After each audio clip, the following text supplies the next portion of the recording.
If the idea of a 435 horsepower SUV coupe excites you, the Mercedes-Benz AMG GLE 53 will do exactly just that.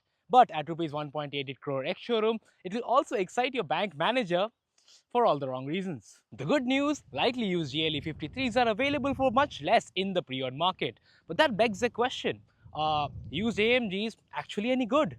This gorgeous emerald green GLE 53 has done 18,000 brutally hard kilometers as a media car. Sure, the exterior has picked up some dings and scratches, the brake pads are on their way out, and the leather and suede on the seats and steering wheel have clearly lived a very interesting life. And yet, it still drives like it's fresh out of the showroom. But here's the most important part, absolutely no rattles, no weird noises, no fault codes, no hiccups, none of that AMG drama. So would you put your money on a used AMG? Because after driving this one, I just might.